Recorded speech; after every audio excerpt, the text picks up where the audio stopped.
Hello and welcome to This Really Happened, a place where unbelievable, heart-touching true stories come to life. Sometimes surprising, sometimes bittersweet, always real. Grab a drink and settle in. We're about to begin.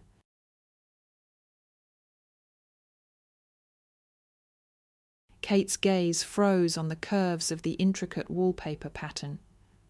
The wall clock counted the seconds, measuring the relentless march of time, of life, which didn't ask the opinion of such insignificant pawns as 40-year-old housewife Kate Miller. Life roared with the stream of cars on the highway, rustled with the thick canopy of trees, rang with the voices of children playing in the yard, whined with the neighbour's dog, and clattered with dishes in the kitchen of the residents from apartment 104. But inside Kate, a deep silence and emptiness reigned. No thoughts, no feelings. Even her blood seemed to have frozen, refusing to flow through her veins. "Mom, are you okay?" her daughter Val's voice rang out. "Oh," Kate flinched. "Honey, you're home already. I didn't even hear you come in." "Yes, just now. Were you at the hospital?" Worry sounded in her daughter's voice. Dr. Michael Harrison said there's nothing left to hope for. The metastases have started growing aggressively. Dad probably won't regain consciousness unless it's from unbearable pain. "I don't know what to do, honey." Dr. Michael Harrison hinted today that it's time to think about turning off the life support machines. "So, what do you mean? No chance at all?" Tears welled up in Val's eyes. "But that can't be, Mom. Modern medicine works wonders. People are literally pulled back from the brink." "Valerie," Kate hugged her daughter. "The doctors say it's pointless to wait for a miracle. When they turn Dad off, he might wake up. But I'm so afraid he'll suffer from terrible pain, and no one knows how long he can endure it. The medications don't help anymore, even the strongest ones." "Mom, tell me, why is it like this?" the girl sobbed. "Why Dad? He was always so healthy. He played sports. He didn't even smoke. Can cancer really strike so suddenly and wipe a person off the face of the earth in a couple of months? And anyway, they write everywhere that cancer is successfully treated now. Why isn't it like that for us then?" "I don't know, my dear. I never thought I'd have to go through something like this. When Victor first went to the doctors, things didn't look so bad. The prognoses were very encouraging. Everything started developing so rapidly, no one expected it, and the therapy didn't work. One organ after another started failing.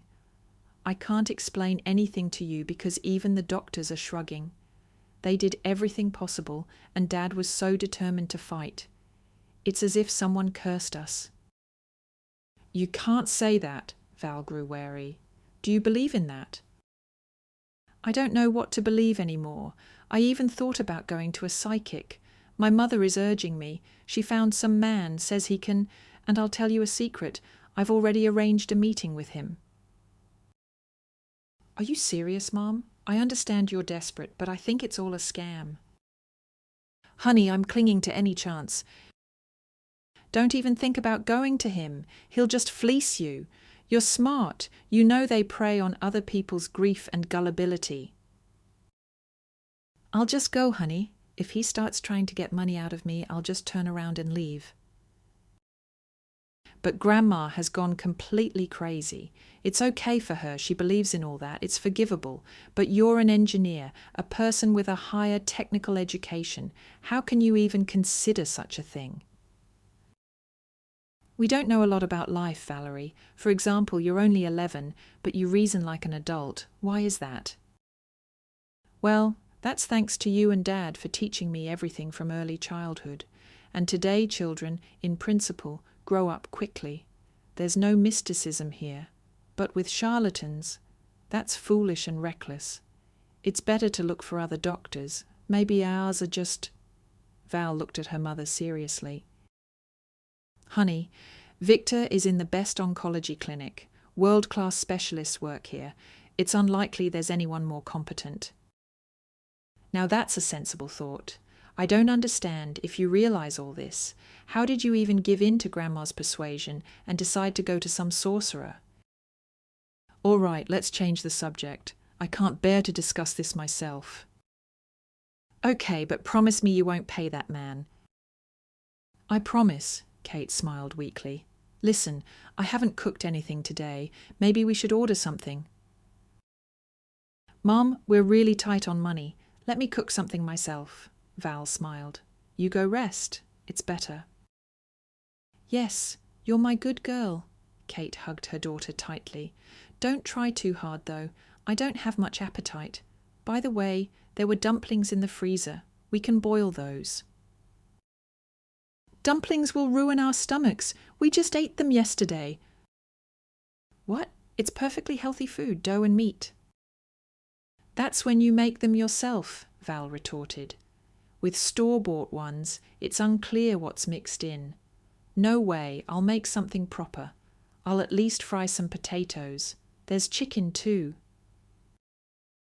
All right, honey, okay, I'll go lie down for a bit. Kate lay down on the sofa. She felt ashamed that her daughter had to fuss in the kitchen, but at the same time, she was happy that the girl was growing up so independent and sensitive. Early in the morning, Kate, without saying a word to her daughter, went to meet the psychic. She warned work that she would be late, lying that she needed to go to her husband in the hospital. Everyone at work sincerely sympathized with her. Kate had always been a favorite in the team, and her colleagues were hurt to see her grief.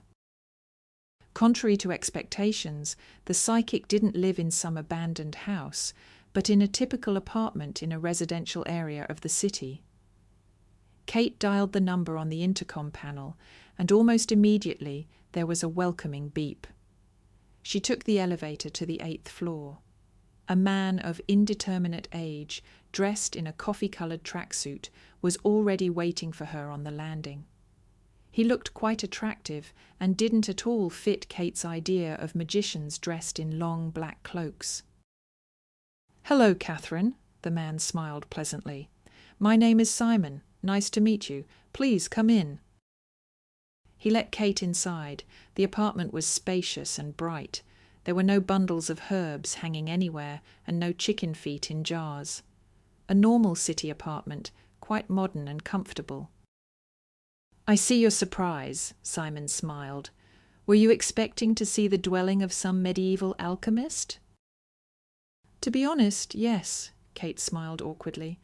"I'll tell you right away. I'm skeptical. I'm a civil engineer. I don't believe much in all this." "And you don't need to believe in anything here, to each their own. Higher powers have endowed me with one gift, to see what many cannot. They have endowed you with the talent to design buildings and structures, which I cannot do. Logical. So you won't be looking into a crystal ball? God forbid, my dear. Only charlatans practice such things. I work with energy, not witchcraft. You believe in energy, don't you?" "Energy?" Kate frowned. "Well, yes, electromagnetism, kinetic and potential. Of course, the laws of physics are known to everyone since school." "That's exactly right, but modern physics has explored only a small part of what exists in our universe, and energy is not limited to known types. For example, what do you think a soul is?" "A soul?" Kate pondered. "Well, they say it's what makes us human." "They say correctly. But what do you think yourself? I'm not asking in a religious sense now." "A soul is a kind of driving force hidden inside us," Kate began. "Ah, I see what you're getting at. So the soul is also energy?" "How else?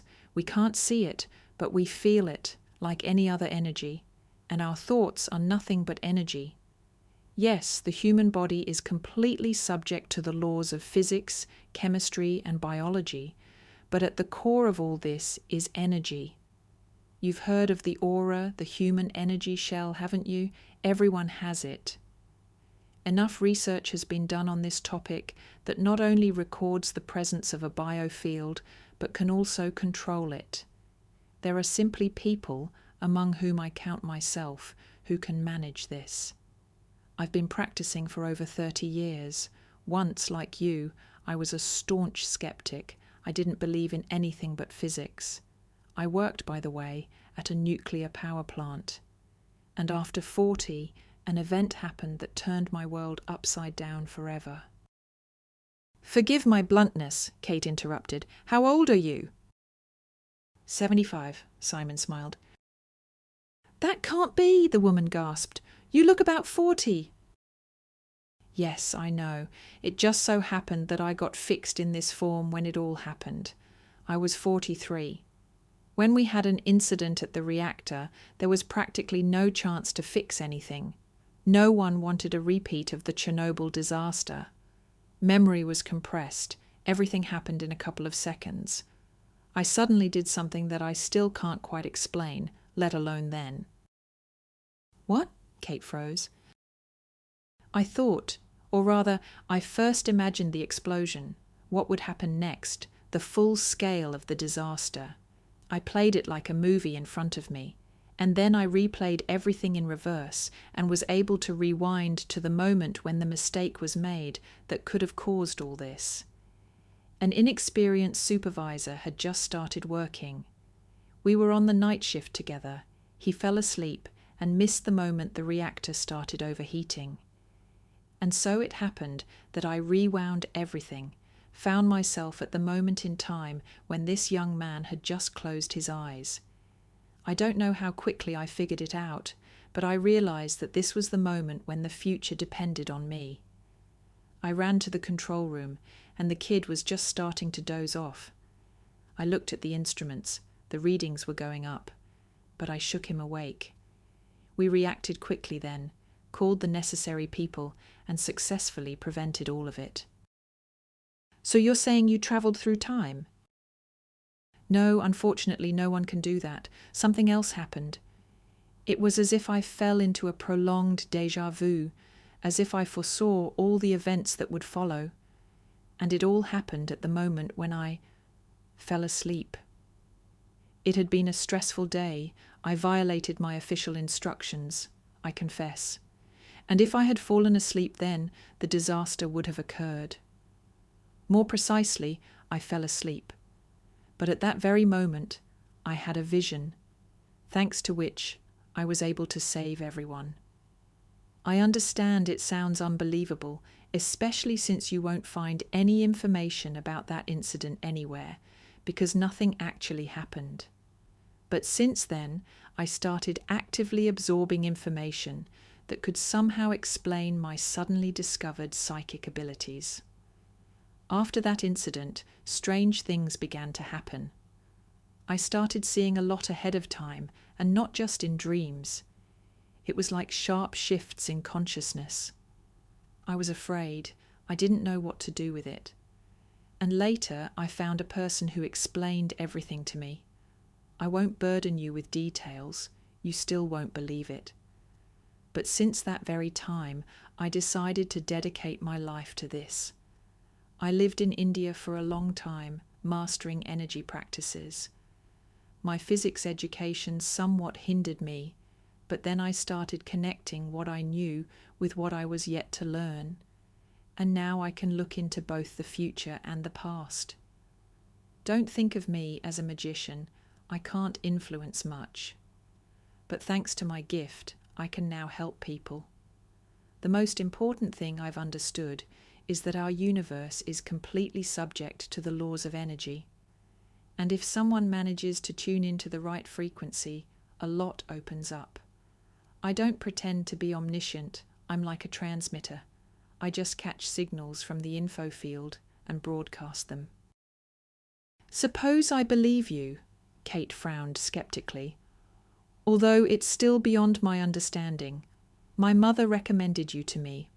I've had a very difficult situation in my life. I literally don't know what to do or what to expect." "Tell me. Don't be afraid. It will all stay between us. And if I can help in any way, I will definitely do so. It's just—" Kate hesitated. Simon smiled sadly and nodded inquiringly. My daughter let me come to you on the condition that I didn't pay anything. As you understand, there are many fraudsters, and they all try to get into your pocket.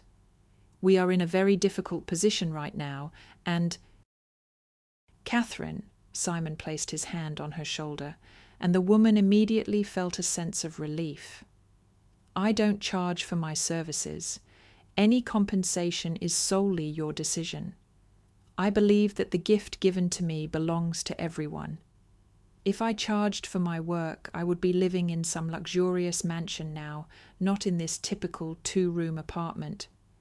Yes, perhaps it's unreasonable, but I made a decision at the time and I'm not going to change it." "But how do you earn a living then? What do you live on?" "I write term papers for students," Simon laughed. "You won't believe it, but the income from that is quite decent, and I have to justify my education somehow." "Well," Kate said slowly, "all right, let's try. In short, 6 months ago, my husband Victor suddenly felt unwell. It happened very quickly. I was home then. He just lost consciousness, felt dizzy. Vic is young, always had excellent health. Imagine how scared I was then. I called an ambulance. My husband didn't regain consciousness. He was taken to the hospital. And there, liver cancer. And Vic doesn't drink, nothing like that at all. And in the early stages, this disease is practically undetectable. Everything was going so well, the doctors immediately took care of my husband. The tests were quite promising. We were promised that this is successfully treated now. For almost 6 months, everything was improving, but suddenly Vic got much worse. He was urgently hospitalized. After the examination, metastases are actively developing. All nearby organs are already affected. Neither chemotherapy nor radiation helped. Now Vic is almost never conscious. He's pumped full of huge amounts of painkillers, put into an artificial coma.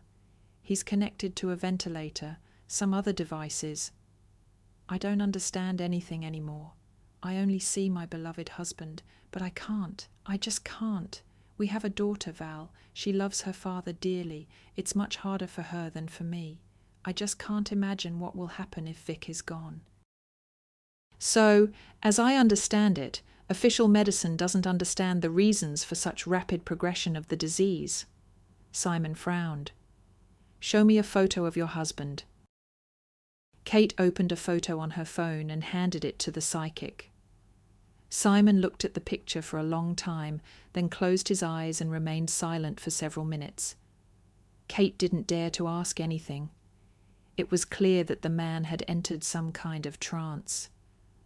Finally, he opened his eyes and exhaled loudly. Only then did Kate realize that he hadn't been breathing the whole time, and at least 10 minutes had passed. "Well?" she asked impatiently.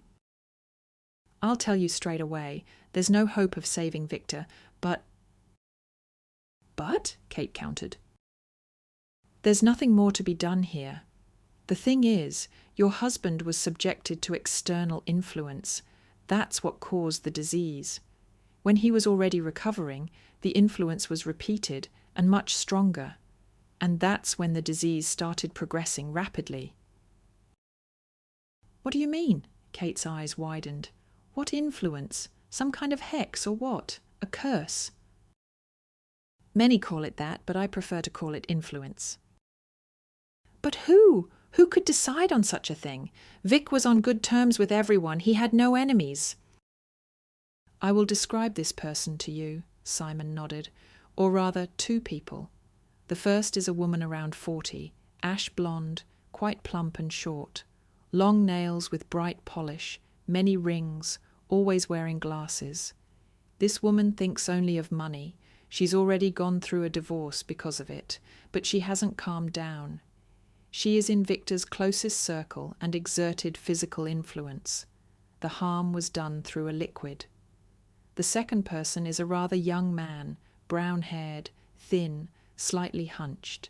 He has a scar on his face near his lip. Very pliable and easily led, under the influence of this woman. Also close to Victor. He practices some rituals. He has powerful energy, but it's completely negative. Roughly speaking, the woman is using him to destroy Victor. The worst part is that they are most likely some relatives. Oh my. Kate turned pale. You're describing Vic's older sister Brenda and his stepbrother David. Oh God, how did you see this? Is this really true? But why? Why would they torment their own brother? What mercenary interest? Vic always helped them with money anyway, especially after Brenda's divorce. She was left with nothing then. Her husband sued for the property. Brenda seems nice on the surface, but she can't treat Vic like that. He essentially supported her, and David, he always adored Vic. David is under Brenda's influence. She's like she's zombifying him. I see that there's like a film in his mind. That is, he doesn't understand at all what purpose he's doing everything for. If you had come to me earlier, it could have been removed, but now...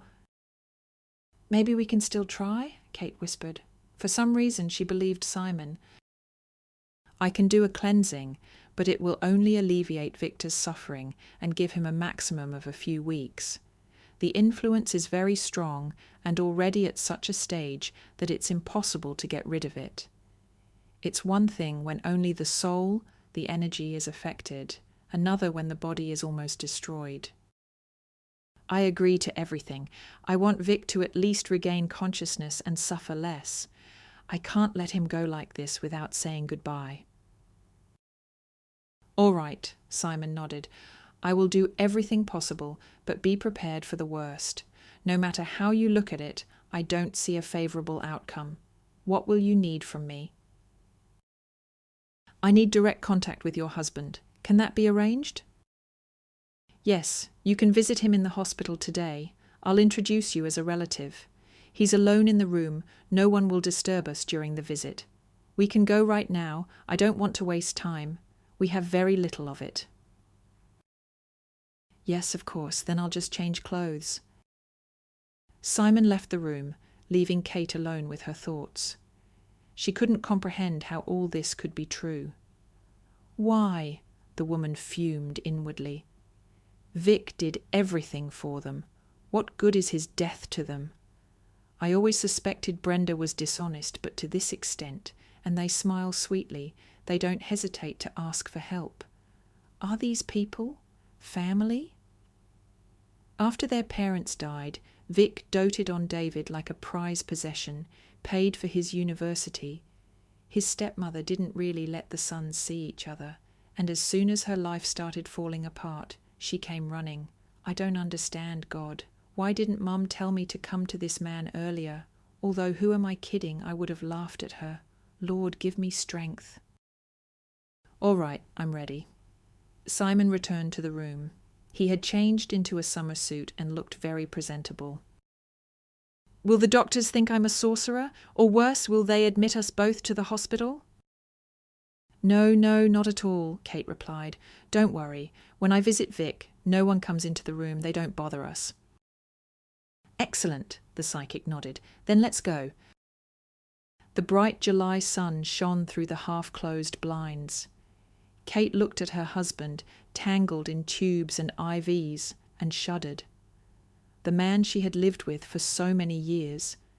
Instead of a face full of life, she saw something pale grey, with huge dark circles under his closed eyelids.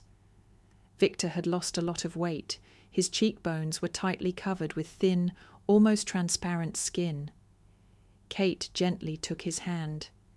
His fingers were dry and cool, as if there was no life left in his hands at all.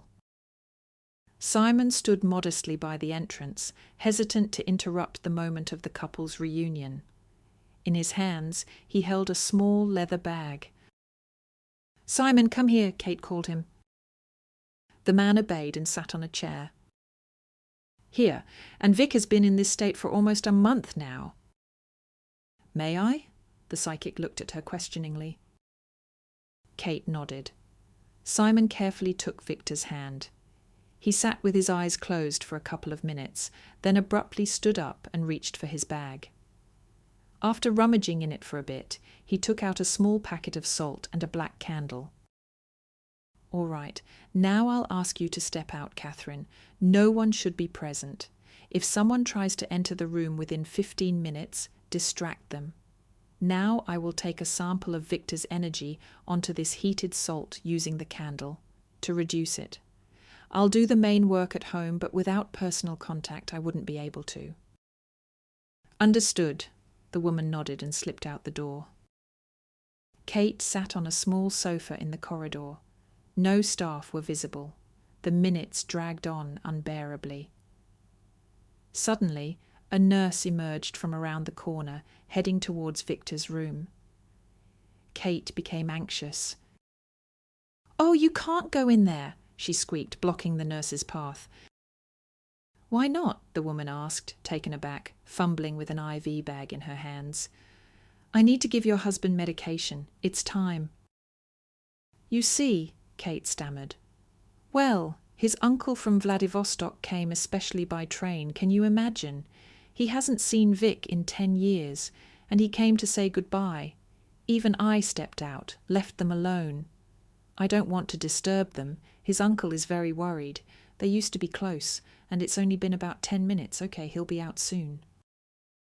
10 minutes? The nurse looked at her watch. "All right, just don't tell Dr. Michael Harrison, or he'll scold me. We still have a little time to spare. Let your uncle be with his nephew in peace, but I'll be back in exactly 10 minutes. Okay?" Okay, Kate nodded. When the nurse entered the neighbouring room, the woman exhaled. The last thing she needed was for the medical staff to see that his wife, out of desperation, was dragging all sorts of sorcerers into the hospital. Simon peered out of the room. "Catherine, I'm finished. I'll continue at home." "Thank you," Kate smiled weakly. At that moment, the nurse reappeared. "Well, did his uncle visit with his relative?" She winked. "Now let me take care of him." Simon and Kate left the hospital. They said goodbye, and the woman went to work. The rest of the day was spent in gloomy contemplation. Work wasn't going well, and her boss delicately sent her home. On Saturday afternoon, Kate flinched at the sound of her phone ringing. The sound was so intense and alarming that the woman immediately felt anxious. "Hello?" she answered nervously. "Catherine, good afternoon." The voice belonged to Dr. Michael Harrison. "Can you come now?" "Yes, of course. Has something happened?" The anxiety in her chest grew. "Yes, but don't worry. Victor has regained consciousness. We are now disconnecting the equipment." "Oh my God, yes, of course, I'll be right there." Kate started getting ready in a frenzy. The chances of Vic waking up were practically zero. The explanation for what happened was Simon's cleansing. "Val," she shouted to her daughter, "get ready quickly. Dad has woken up." "Really?" Her daughter froze in the doorway, mouth agape. "Honey, what are you standing there for? Hurry up." "Yes, Mommy, of course. Yes, I'm ready. I won't even change." 25 minutes later, both of them were in the hospital lobby. The elevator stubbornly refused to come to the first floor, riding somewhere between the 3rd and 6th. "What is going on?" Kate exclaimed, annoyed. "One isn't working, the other is busy. Let's take the stairs." She grabbed Val's hand and pulled her up the stairwells. Dr. Michael Harrison was waiting for them near Victor's room. "Hello, ladies," he smiled gently.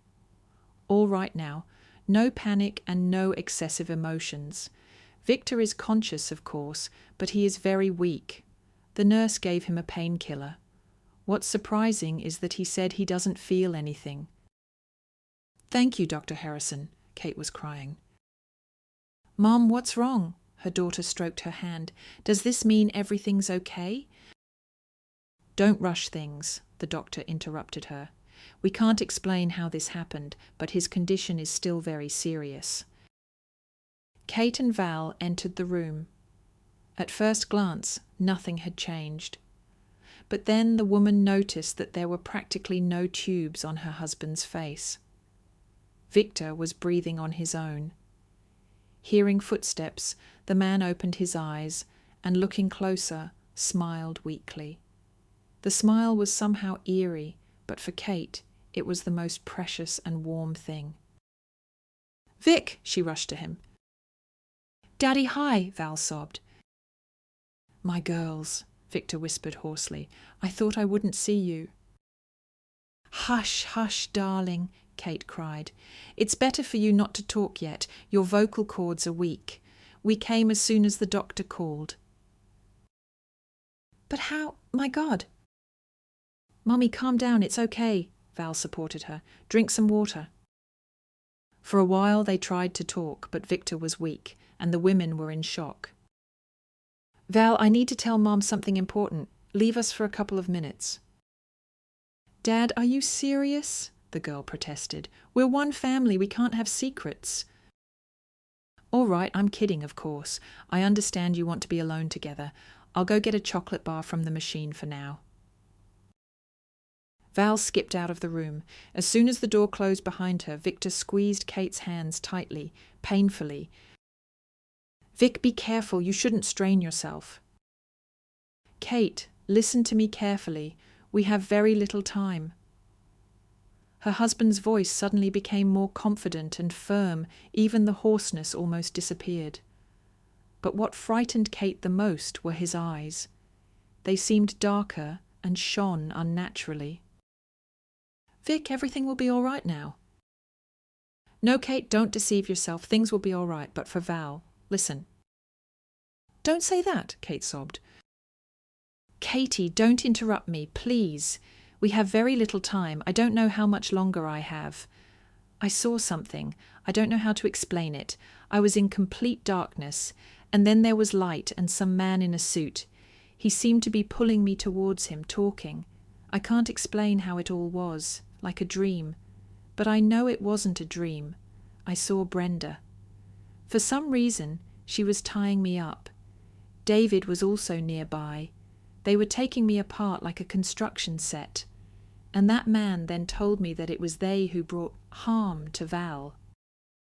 "Vic, but why? Why all this? Because of the apartment? What about the apartment? What nonsense?"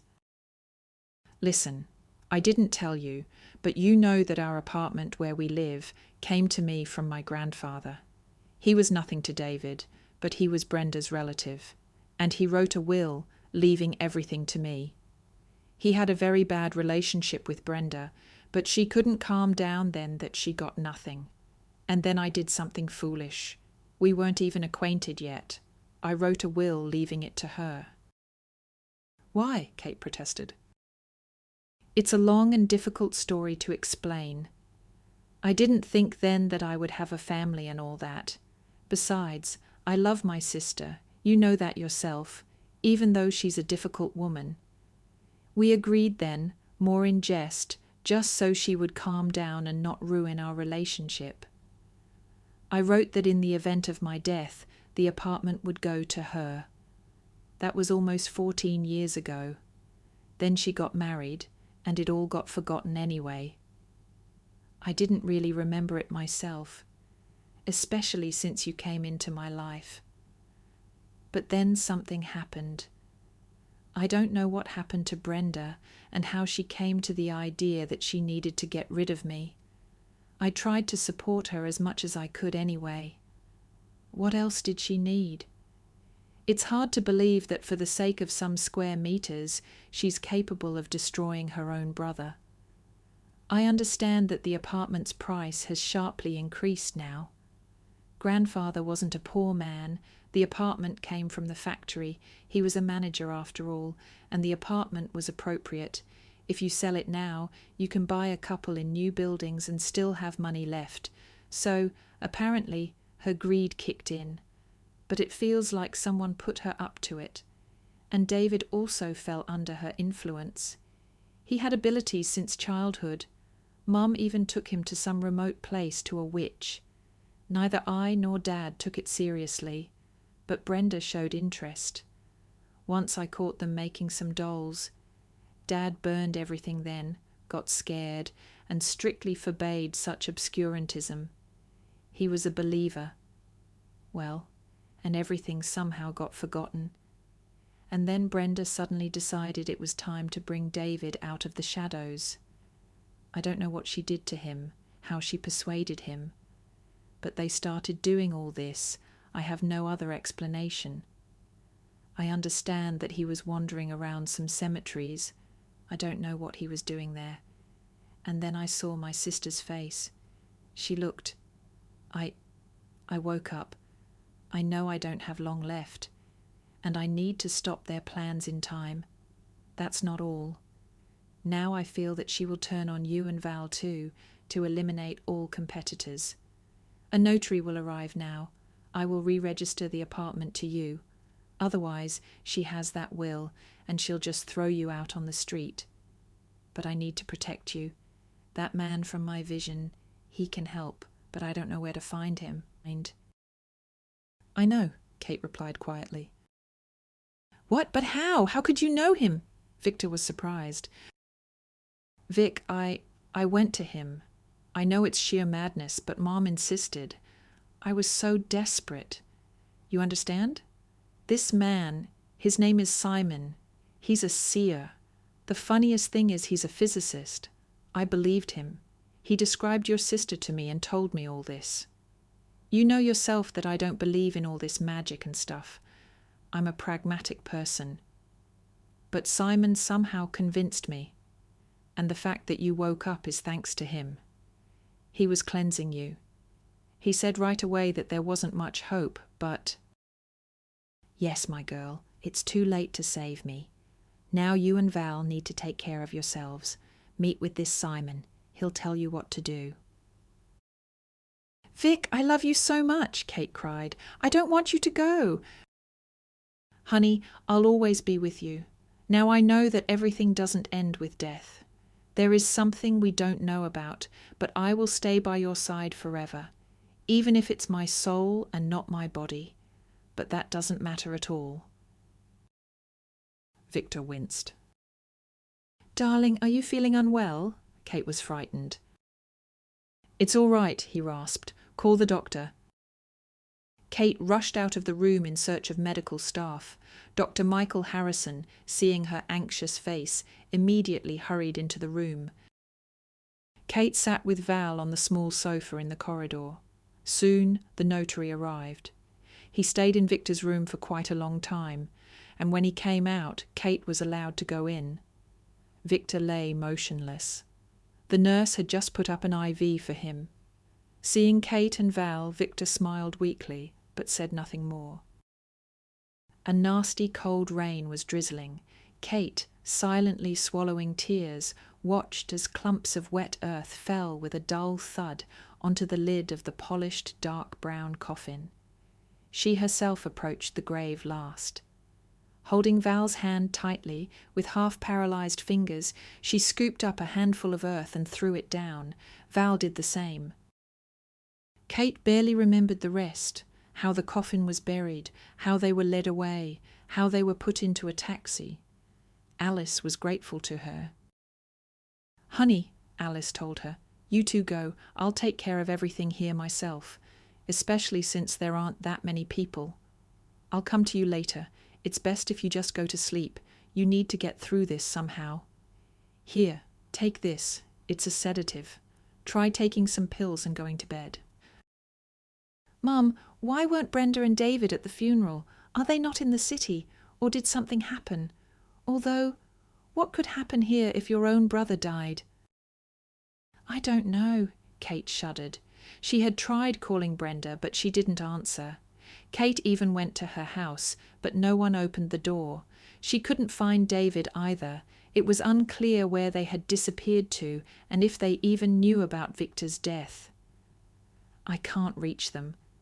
I thought the hospital would inform them, or someone they knew. I can't imagine where they are. Essentially, they are Vic's closest relatives. Even his aunt came, even though they hadn't seen each other in 5 years, but these two aren't here. I don't know, Mom. What happened? It's not right. And anyway, we need to talk later about Brenda and David. I have some not very pleasant information. By the way, I got it from Simon. From Simon? Alice's eyes immediately lit up. You went to him? Not just went. All right, I'll tell you everything later. The taxi is here. Val looks terrible. All right, honey, rest. Don't forget to take the pills. I'll come in the evening. I have the keys. Okay, Mommy. Kate hugged her mother tightly. Alice was bustling in the kitchen when Kate woke up. She had given her a sedative and a sleeping pill, but Kate herself had slept restlessly. She dreamt of Victor, the funeral, some commotion in the hospital, and for some reason, Victor's grandfather, whom Kate had never even seen, but she knew it was him. Did you get any sleep? Alice looked at Kate with concern.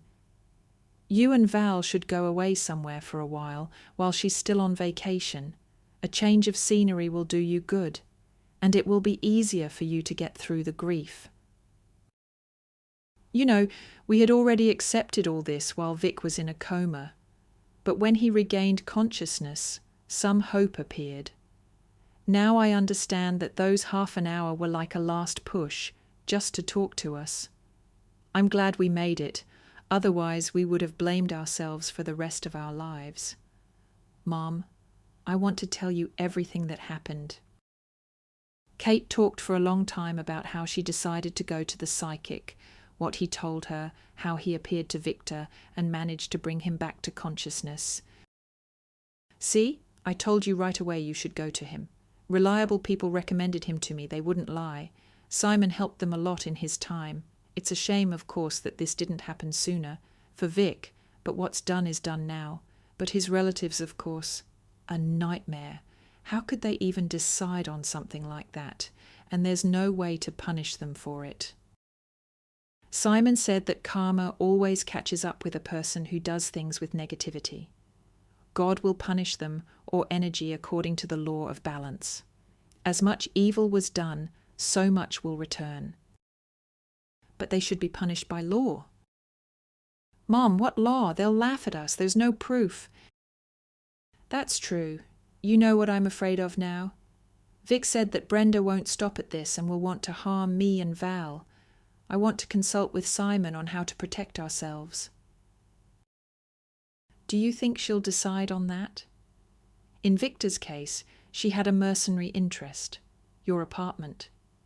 You said he managed to notarize everything and transfer everything to you and annul the old will. She must understand that in the event of your death, God forbid, she won't get anything anyway. She's not related to you. Nothing will pass to her by inheritance. And anyway, does she know, I wonder, that she's not getting anything anymore? Unlikely. Vic didn't manage to tell her any of this. Chances are she doesn't even know about his death. And I think she knows perfectly well. David must understand that his rituals worked, although I have no idea how all this works.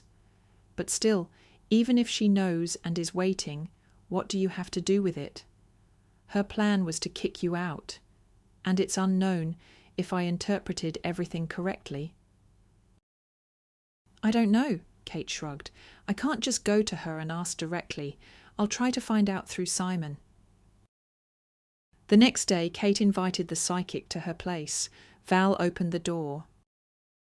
Hello, the girl looked at the guest carefully. I imagined you differently. You look like a normal person. Come in, Mom is waiting for you. Hello, Valerie. To be honest, I imagined you differently too. In my mind, an 11-year-old girl is something with bows and dolls. You're behind the times, Val smiled slightly. And when was that ever the case? At 11, a personality is fully formed. By the way, I can already write programs and develop apps.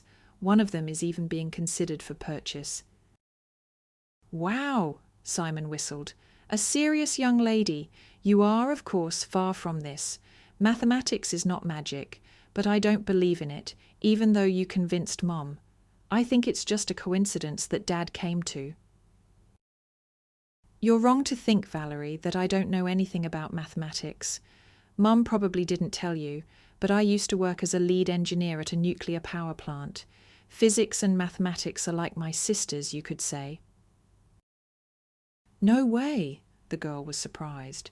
But how did it happen then that a physicist went into pseudoscience? What hasn't been proven yet cannot be considered a lie, especially since I'm not a wizard or sorcerer, but simply make contact with our earthly info field. How is that not physics? And all my predictions are pure mathematics based on the probabilities of events. There's nothing supernatural here. Well, it's your choice whether to believe or not. Now I need to discuss something with your mother. You know, I might allow that you're not lying, especially since you're not asking for money. It's strange to me. Nowadays, no one will even spit for free. Money isn't the most important thing, Valerie, however cliché it sounds. My gift was not given to me for profit. I went to university for that. And what is given to me from above, I simply have no right to demand compensation for that. Interesting, Val mused. All right, I won't keep you. Go to Mom, she's in the kitchen. Simon went in the direction Val indicated. Kate was setting the table. Yes, of course, Kate smiled. In short, the situation is this. Before his death, Vic told me that he spoke with you there, in the astral plane. It's not the astral plane, don't confuse it, Simon corrected her. In short, in your reality. There he saw that Brenda intended to harm me and Val in some way. I don't know if you're aware of the will or not, but Vic managed to put the apartment, which Brenda is claiming, in my name. Is that the same apartment? Simon nodded towards the room. Yes. My husband got it from his grandfather, and he foolishly drew up a will in his sister's name to somehow smooth over her resentment. Now that will has been annulled. I'm afraid that Brenda will either seek revenge or try to get rid of us all to get her way and end up as the sole heir. Yes, this woman is capable of anything. You did the right thing by telling me. I can't completely neutralize her, especially without personal contact, and she's not working alone. We need to stop David, and as I understand it, they've both disappeared somewhere. They weren't even at the funeral. Yes, I have a feeling they're plotting something. I understand I might be programming myself, but I just can't shake the feeling of danger. Kate, I can put a protection on you and your daughter. It will work like a shield against their attacks. Formally, it's like a cocoon of dense energy. You won't feel its presence at all. The only thing is, when I'm putting it on, you need to completely clear your mind so I can connect to your energy points and fix it all. There won't be problems with you, but Val, she's skeptical about all this. That might interfere. Talk to your daughter. Without her consent, I won't be able to build this protective cocoon. Yes, of course. When can we start? Right now. Then let me call Val. We'll explain everything to her together. I think that will be easier. You see, I told her she reacted. It's hard for her to believe in such things. We'll try to convince her, Simon smiled. Val, Kate called. Come here. What is it? The girl's anxious face appeared in the doorway. Valerie, sit down. We need to discuss something, her mother called gently. Listening. Val sat down on a chair, crossing her arms over her chest.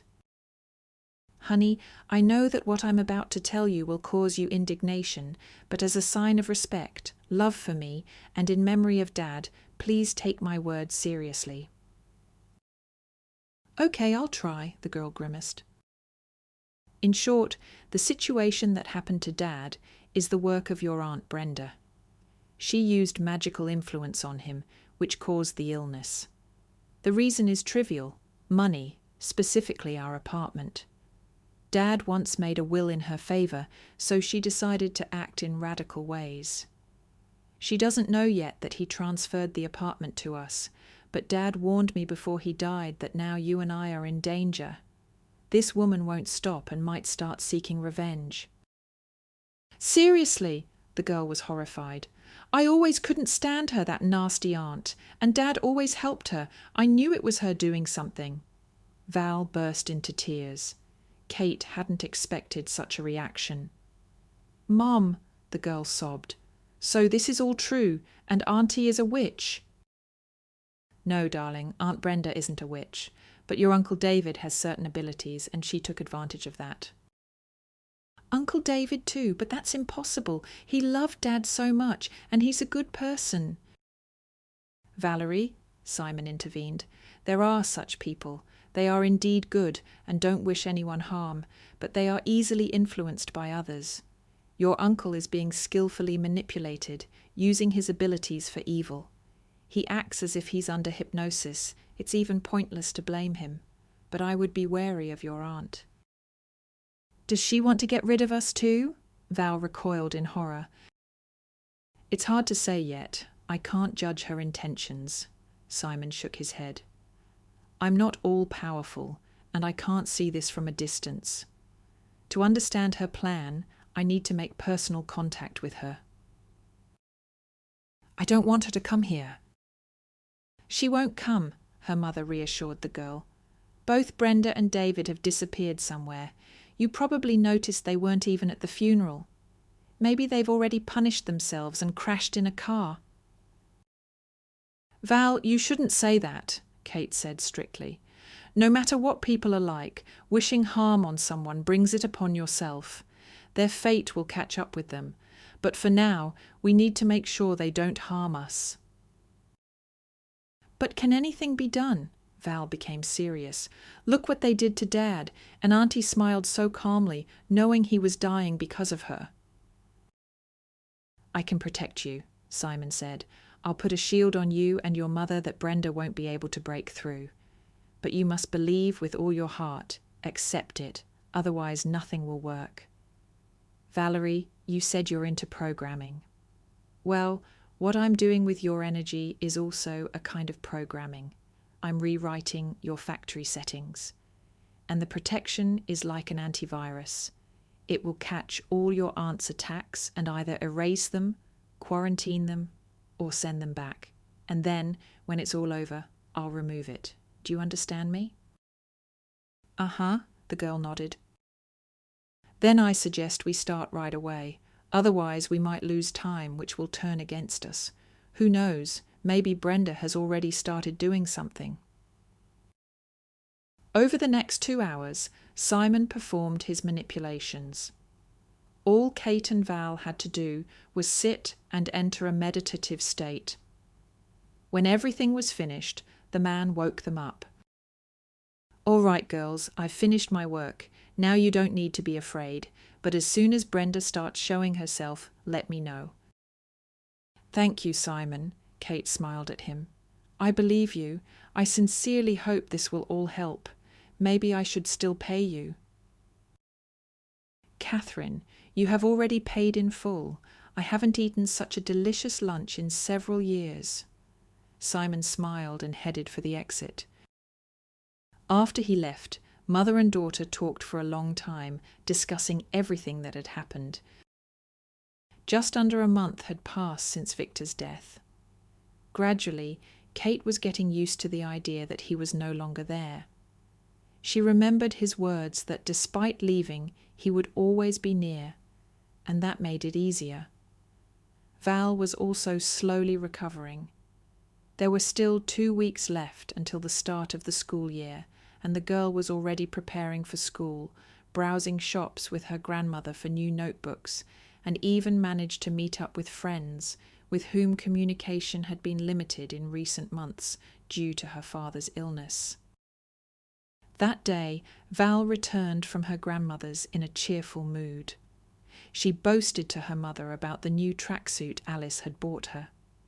Trying on the new outfit in front of the mirror, the girl twirled, trying to see herself from all sides. Suddenly, she turned sharply pale and clutched her temples. "Val, what's wrong?" Kate became worried. Just feeling a bit dizzy, her daughter replied, holding her temples. It's very stuffy the last hot days, and I got into such a suit. Let me pour us some lemonade, her mother suggested. Take off your beautiful outfit and come to the kitchen. We can sit on the balcony at least. The weather is truly wonderful. Kate went to the kitchen, took glasses from the cupboard and a pitcher of lemonade from the refrigerator, which she had made that morning. She put a couple of ice cubes in each glass, poured the drink, and carried everything to the balcony table. She herself sat in an armchair and relaxed, turning her face to the warm August sun. Summer will be over soon, she thought. Yes, it's been a difficult one for us. And how will we manage without Victor now? Val is growing so fast, my salary won't be enough for us soon. Earning money herself with her apps. I've heard that they really pay in that field and even actively attract talented teenagers. But still, for me, it's just a hobby. I need to do something about work. I will never sell this apartment. Everything of Victor's is here. It would be like betraying his memory, even if we have absolutely no money. Well, Mom won't let us starve. But in my position, there's not much to hope for. Should I ask for a promotion? Mr. Peterson is retiring. And how long has he been preparing me for his position? But can I handle such responsibility? Who knows? You won't know until you try. Where is Val stuck? The lemonade will get warm now. Val, Kate called, where are you? All the ice has melted already. Her daughter didn't reply. Kate felt a chill run through her chest. She came out of the balcony, remembering how pale her daughter had turned while trying on the suit. Val was lying near the mirror, still wearing the suit. Kate rushed to her daughter and sharply pulled her hand away when she touched her. The girl was unconscious and hot as a radiator. Oh my God! Val! Val! Wake up! Kate slapped her daughter's cheeks. She only made rasping sounds. Her mother immediately called an ambulance and ran to the kitchen for a compress. The cold brought the girl to her senses a little.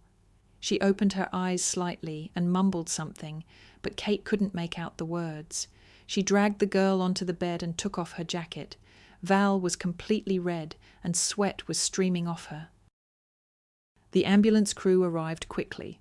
The doctor gave Valerie an antipyretic injection, and she regained consciousness a couple of minutes later.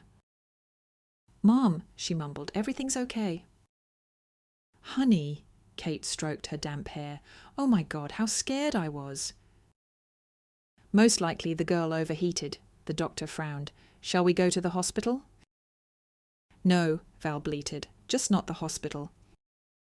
Kate understood that medical institutions brought painful associations for her daughter and only looked at the doctor questioningly. You can sign a refusal of hospitalization. I'll prescribe some medications just in case, if the temperature starts rising again. If it goes higher, call us immediately. Okay, I understand, Kate nodded. The temperature rose again, but did not exceed the threshold the doctor had indicated, and Kate was not in a hurry to call an ambulance yet. Val lay in bed, having taken the prescribed pills. Her mother changed her compresses every 10 minutes. It's the air conditioner. We were sitting under it yesterday. My nose is running more, and look at you, you're completely laid up. It's nothing, it will pass. I just need to sleep. My head hurts so much, Val said quietly. It was the same when I had the flu last year, but that was in winter. Don't worry, it's not the flu, you just caught a chill. All the bad stuff is coming out. The medicine will help. The doorbell rang. Who is it so late? Kate was surprised. It's 9 in the evening. Maybe Grandma? Val looked at her mother questioningly. She shouldn't be. She has keys. She wouldn't ring. All right, you lie down, rest. I'll go see who it is. Kate left her daughter's bedroom and headed for the front door. She looked through the peephole and recoiled. Brenda and David were standing on the other side. After a moment of hesitation, Kate took a deep breath and opened the door. "Catherine, what's wrong? We thought no one was home." Brenda waved her hands. "Where have you been?" Kate immediately pounced on her. "Are you even aware that Vic is gone? I've been looking for you for a whole month. Nobody knows anything. Your phones are off." "Kate, I'll explain everything." Brenda pushed her aside with her shoulder and walked in. Silent David shuffled in after her. The man looked like her shadow. Kate felt uneasy. She didn't want to let anyone in, but she couldn't resist the woman's pushiness. Brenda walked into the living room as if she owned the place, dropping heavily onto the sofa. David stood beside her like a slave, eyes fixed on the floor. "I'll be right back," Kate said, her eyes flashing. "Val isn't feeling well." It seemed to her that Brenda snorted contentedly upon hearing this information. Kate quickly returned to the bedroom. "Val, don't get out of bed. Vic's sister and brother are here," she whispered. "I'm going to call Simon. I'm afraid to be alone with them, but I'm even more afraid for you, my girl. Lock the door from the inside. You mustn't let that woman see you in such a vulnerable state. She might take advantage." Kate typed a message and sent it to Simon, explaining that unwanted guests had arrived. He immediately replied, telling her not to let them leave and promising to come as soon as possible. Kate replied affirmatively and left her daughter's room. "And won't Val come out to say hello? We haven't seen her in a long time," Brenda said somewhat ominously. "Val isn't feeling well another time," Kate replied sharply. "You'd better explain to me what's going on. Where did you disappear to?" "We didn't disappear anywhere," Brenda laughed. "We were home, right, David?"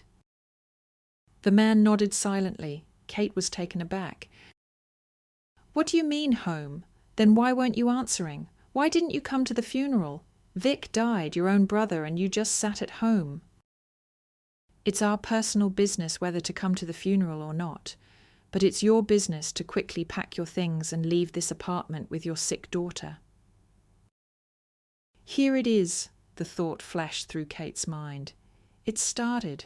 "Oh God, I hope Simon gets here soon. I'm scared to be near this woman." "What do you mean?" Kate pretended to be surprised. "Why should I leave my apartment?" "Because of this." Brenda held out a thin folder containing some documents.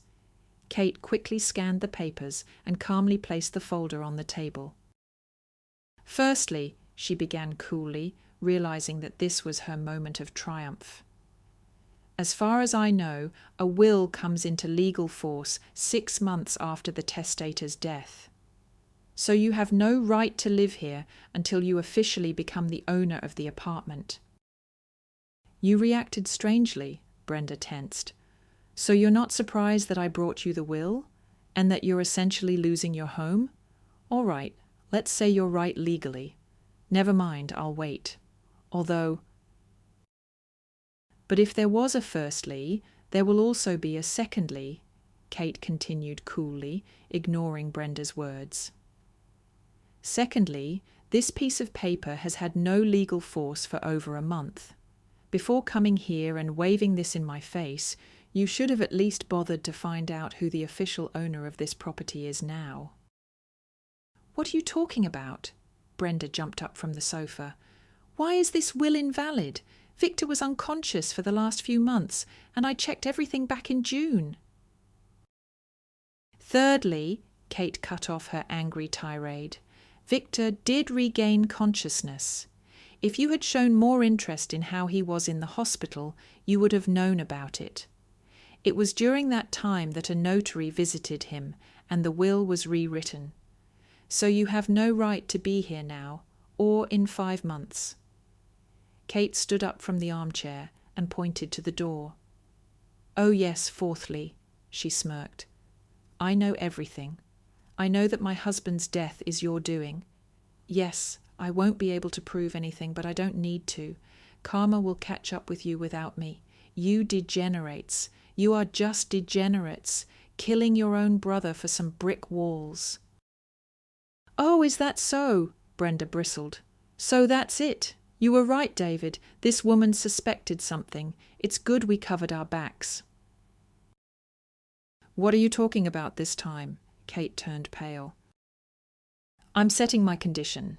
Right now we go to the notary and you sign a deed of gift for me. Yeah, sure, just let me tie my shoelaces, Kate smirked. Well, it's your choice, of course. Brenda rolled her eyes. David, go. The man took a small bag from some other bag and plunged his hand into it. Almost immediately, loud sounds were heard from Val's room. I'll be right there. Kate lunged towards the door. Don't rush. The woman grabbed her arm. You won't be able to help her anyway. If you resist, Val will just burn up from the inside. You said you know what we're capable of, didn't you? My beloved niece is now entirely in David's hands. So come on, get ready. Let's go to the notary. Whether it's a refusal of inheritance or a power of attorney or whatever, but you will give me the apartment, understood? Otherwise, you will lose your daughter. No one is going to lose anyone, Simon's voice was heard. And who are you? Brenda measured him with a malicious glare. This is the one who will make you pay for Dad's death. A seemingly completely healthy Val peered out from behind Simon's back. What's happening? David, why isn't it working? Brenda shrieked. David plunged his hand into the bag again, and Val immediately let out a prolonged sound. Kate flinched, but then immediately heard her daughter's laughter. Nothing will work for you, she shouted at her aunt. You messed with the wrong people. Mum, kick them out. They won't do anything to us anymore. But Kate was confused. Leave the apartment or I'll call the police now. You can explain to them later where you got the remains from, Simon said sternly. What? What remains? Kate looked at him, not understanding. The ones collected from cemeteries. Keep in mind, you can get charged with an article for that. So for now, I'm asking nicely, leave. You'll regret this, Brenda hissed, heading for the exit. David obediently shuffled after her. You won't have time, Simon laughed in their faces. Retribution will catch up with you sooner. Do you think you can control people's destinies? I saw how it will end for you. So go, you'll find out everything yourselves soon.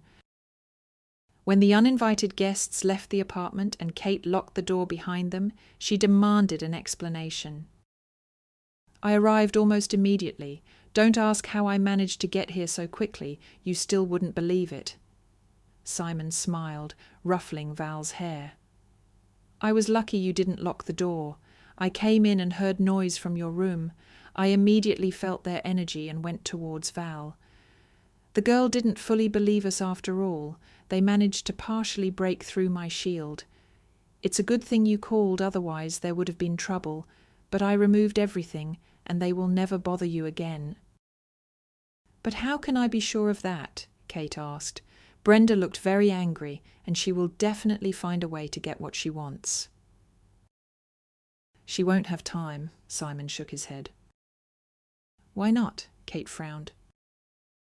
You'll find out everything yourselves from the news tomorrow, Simon smiled mysteriously. And now, please forgive me. I need to sleep. I'm going home. I need to recover after such intense work. It was nice to meet you, even under such circumstances. Goodbye. Simon stood up and left the apartment,